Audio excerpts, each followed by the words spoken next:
자, 자리에 조금 앉아주시겠어요? 자, 제가 몇 말씀만 드리고자 합니다.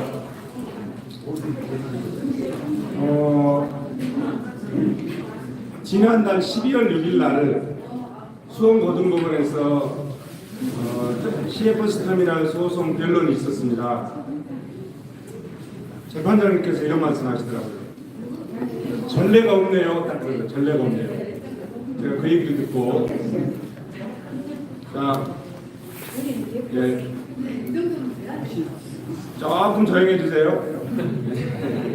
예, 전례가 없네요. 그러더라고요. 이게 뭐냐면 1심에서는 원고적 기를 인정을 받았습니다. 1심에서. 그러니까 안양시민이면은 CF버스터미널이 폐지된 것에 대해서 누구라도 다툴 수 있는 자격이 있다 이런 얘기예요. 그것을 수원지방법원에서 인정을 받았습니다. 그런데 너희들이 주장한 내용이 좀 부족하다. 그래서 기각이 된 겁니다. 그런데 2심에서 다 조사하고 변론 다 마치고 나서 원고적 계획에 대한 전례가 없네요. 사실 전례가 없습니다. 그 얘기를 듣고 제가 충격을 받았습니다. 전례가 당연히 없죠. 어떻게 대한민국의 지방자치단체장이 5,500평의 땅을 자기 회사 앞으로 돌려놓고 그거를 자기의 권한을 이용해서 용도 폐지하고 거기에 오피스텔 49층을 지어서 수천억을 벌어간다는 대한민국의 지방자치단체장이 역사에 있었습니까? 없었습니다. 전례가 당연히 없지요.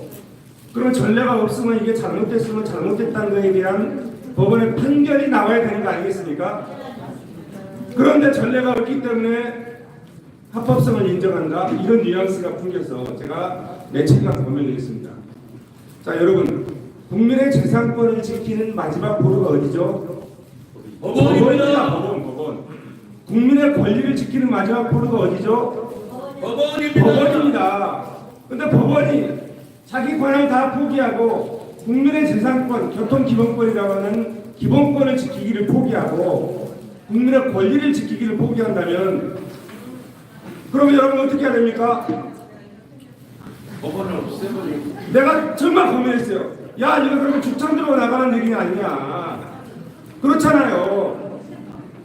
법원에서 그 권리를 지켜주지 못하면 시민들이 죽창 들고 나가는 얘기 아니겠습니까? 근데 여러분, 20세기 민주주의 국가에서 전범준이 죽창 들고 나가서 죽창 들고 나갈 수 있겠습니까? 당장 잡아들여서 그냥 다 어떻게 해버리겠죠. 그러면 어떻게 할 것이냐? 제가 고민했습니다. 그것이 바로 정치더라고요. 법원이 그것을 역할을 해주지 못하면 그것을 바로 잡는 수단이 바로 정치다. 제가 깨달은 게 그거였습니다. 여러분 동의하십니까? 예. 법원은 국회에서 법률을 제정해주면 그것을 집행하는 기관입니다. 공무원이잖아요. 그러면 잘못됐으면 국회에서 법을 만들어서 그걸 바로 잡는 것이 정치더라고요. 행정이라는 것은 만들어진 법에 의해서 가는 거잖아요. 국회에서 만들어진 거. 그러면 정치는 그 행정이 잘못됐으면 그걸 바로 잡는 게 정치더라고요. 그럼 죽창 들고 나갈 수 없다. 그럼 내가 정치인으로 가가지고 저 CF버스터미널을 안양 시민들한테 돌려줘야 그것이 정의다. 저는 그렇게 생각을 했습니다. 여러분 동의하십니까? 제가 원래 한 달 이상 늦게 출발했잖아요. 저는 이렇게 생각했습니다. 제가 6년 동안 안양 CF버스터미널을 안양시와 다투면서 이거를 이기면 내가 정치에 출마하겠다 이렇게 생각했어요. 이기면. 왜? 아무도 나를 안 믿어주잖아요. 처음에 나를 안 믿어주고 나를 고발하고 2번 고발당했습니다. 시민들이 내 말을 안 믿어주는 거예요. 소송을 해도 안 믿어주는 거예요. 지금도 안 믿는 시민들이 많아요. 이 정부이. 그러면 재판에서 이기게 되면 믿어주잖아요. 그래서 재판에서 이기면 나의 진정성을 이해해 줄 것이다 해서 재판에서 이기면 그때 내가 정치에 출마하겠습니다. 왜? 나를 믿어준 사람도 없고 내 스스로도 앞에 나설 수 있는 용기가 없는 겁니다. 왜? 모든 사람들이 이정국한테 손가락질하고 있잖아요. 내가 나설 용기가 없는 겁니다. 그래서 출마를 못한 겁니다. 만약에 CFS 터미널 소송이 이겼다면 내가 출마선을 바로 했겠죠. 그런데 아직 이길지 질지도 모르는 상태에서 제가 출마선을 한 이유는 아까 말씀드린 그것 때문에 법원에서 이걸 지켜주지 못하면 누가 지켜야 되느냐. 그거는 시민들 스스로 지켜야 된다. 그것이 이번 선거에서 저를 출마하게 된 계기가 된 겁니다. 그래서 한마디상 늦게 출마했습니다. 이게 이겨서만 출마하는 게 아니라 이기지 못해도 이걸 통해서 내가 출마할 수 있는 내 마음의 준비, 그 자신감, 그것을 재판장의 그 한마디를 통해서 내가 얻었습니다. 여러분, 내 스스로 정리되지 않고 내 스스로 가치관이 정리되지 않으면 앞에 나갈 수 없습니다. 여러분 그러지 않습니까? 지난 4년 전에 제가 경선에서 떨어지고 정말로 나락으로 떨어졌습니다. 그 경선도 공정하지 못한 경선이었습니다. 도대체 대한민국 사회에서 이런 경우도 있구나. 정말 나쁜 사람들이구나. 그럼 나는 뭐냐? 너는 그것도 대비하지 못한 바보 같은 놈. 그렇게 자책감이 있어서 4년을 보냈습니다. 그러면서 터미널 소송을 하면서 저는 나설 용기가 없었고 제가 나선들 누가 나에게 도움을 해줄지 자신감이 없었던 겁니다. 그런데 판사님의 그 한마디 말이 저에게 불을 땡겨줬어요. 그래서 제가 출마를 결심했습니다. 1월 24일 날 재판 결과가 있었습니다. 어제, 그제. 그런데 공교롭게도 2월 28일로 연기됐습니다. 재판이 연기됐습니다. 저는 이 길이라고 봅니다. 재판장의 그 한마디 말이 그러면서 재판장이 이런 얘기를 하실 겁니다. 1월 24일 판결 선고 일주일 전까지 변호사가 조금 더 보완해서 써냈습니다. 그 변호사가 써낸 얘기를 변호사가 나한테 보여주지 않았습니다. 저 알고 싶지도 않았어요.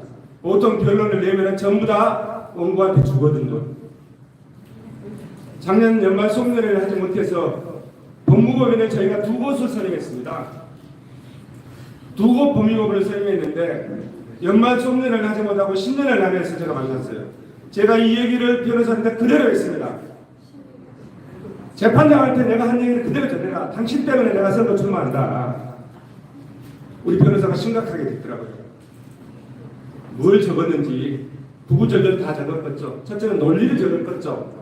두 번째는 감성도 적었으라고 생각합니다. 그래서 저한테 안 보여주는 겁니다. 1월 24일 일주일 전에 제출한 그 자료에 의해서 재판에 만약에 우리가 불리하다면은 본안을 다룰 이유가 없기 때문에 바로 각하시키면 되는 각하한다는 한마디만 써버리면 되거든요. 그게 한 달 걸리겠습니까 여러분? 각하한다는 그 구절 몇 구절 쓰는 게 여러분 한 달 걸리겠습니까? 한 달 이상 연기되는 것은 저는 하나님께서 원고인 안양 시민의 편에 서서 인도했다고 저는 확신합니다. 저는 그래서 이번 재판에 이기라고 저는 확신합니다.